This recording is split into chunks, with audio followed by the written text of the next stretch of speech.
I didn't mind killing Kanan when it came time, but it was one of those things where, look, at some points, when people have success for the first time in their career, sometimes they need it to be all theirs, right? So the difficult thing is if they have their success for the first time and it's a 50 Cent show, it is a 50 Cent show. Like publicly, people look at it like it's presented by 50 Cent. It's 50 Cent. The story is from Southside Jamaica, Queens. Everything is 50 Cent tied to the show. The music that's playing is 50 Cent.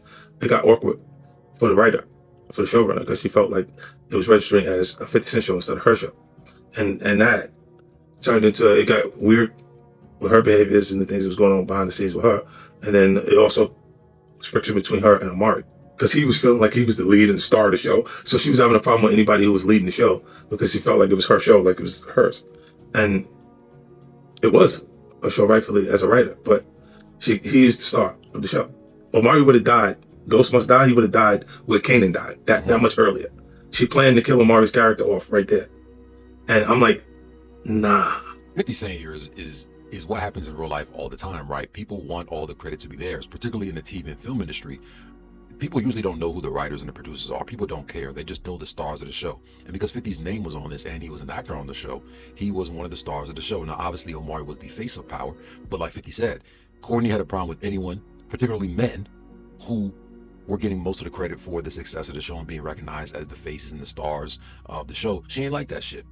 I'm not even going to go into too much detail on this, but I'm just going to kind of keep it as concise as I can.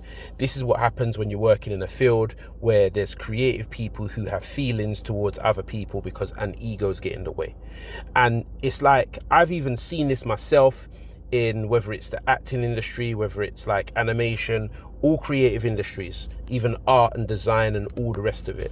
You're going to start seeing people bringing their isms and schisms and their personal issues into the creative space. So they don't like that person because they're of that demographic or that group, or they're anti this or they're anti that, or they vote this way, therefore I don't like him. And on top of that, they've got the ego and maybe a power trip because they feel, oh, this person's getting the props and I'm not getting the props. Meanwhile, someone like me, I only care about how good the project is. That is my focus. That is what I'm on. That is what I'm interested in the most. But as you can see, not everyone's like that. And I'll keep it real with you. When I've been to certain events here, there's certain people I've seen who will remain nameless, but I can just tell they come from the anti-black man camp. They don't like black men like me. Like, again, and let me give you the reverse of that though. When it's me, I'm not really the strongest advocate for LGBTQ. I'll say it openly. However, the reason I can confidently say that on camera and post this video is because even though I may not be about the lifestyle and I don't necessarily rock with that, that does not mean I wouldn't work with someone that is from that demographic. That certainly doesn't mean I wouldn't hire someone if they're from that demographic. Because guess what? You know what I care about? If you're good at what you do. The minute my focus is to get a good project done, all of my preconceived notions and biases or whatever, or prejudices, whatever, that goes out the window. All I care about, can you get this thing done? Are you good? Say less.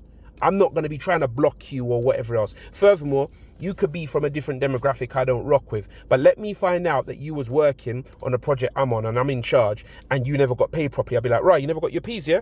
Let me go chat to my man and pattern that up for you and whatever. Because me personally, I like it when everyone involved in the project gets what they're supposed to get.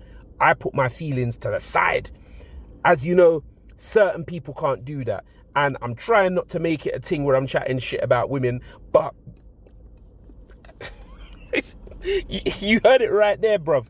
Like, if I was the writer, just give me my writer's credit, you know what I mean? And, you know, give me my money. I don't care if this person gets the props. I've been there before anyway. But yeah, man, this is why I like being independent, man, because this kind of thing would jar me. Like, I don't want people losing opportunities just because other people are feeling, oh, he's getting all the props and why am I not getting it? I don't watch what the next man's got on their plate, blood. I'm watching what I got on my plate.